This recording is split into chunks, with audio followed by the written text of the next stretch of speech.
এ ভাতিজা এদিকে আয় তো। এই শান্তির ছেলে আমারে ডাকে। এ কাকা কি হইছে? এ ভাতিজা এদিকে আয়, শুনে যা দিন। আরে শান্তিস্থল এদিকে আয়, তাড়াতাড়ি এদিকে আয়। কি হইছে কাকা? ডাকতেছ দোকানে কে? বেশি কথা কইছে, দোকানে আটে যা, এই 20 টাকা নিয়ে যা দোকানে যাইয়া কবি যে কমিশন কাকা ফাটাইছে 1 লিটার একটা স্প্রাইট নসবি আর 80 টা আমার নামে বাইরের খাতায় লিয়ে রাখবি যা। ওরে যৌবনের এমবি তোমার পুরাইয়া গেলে চলবে না আর ধাক্কা মারিলে।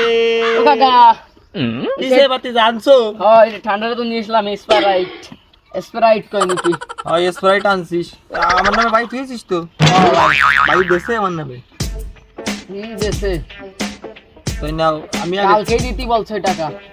টাকা দিবানি। সিটে একখান চলে গেছে, সিটে আরেকখান যাক, তারপর টাকা দিব। আমি আগে খাই কেমনে, তোমার এক ডোক দিই একটু খাই দিব তো, পরে খাই নে। বড় বাইকের সাথে থাকলি আর এরকম কাকার সাথে থাকলি ডেলি খাতি পারবা, ডেলি ডেলি খাতি পারবা এরকম ডেলি। তা তো পারবোই। তো কাকা বাড়ির দিক যাই, তুমি এনে খাও।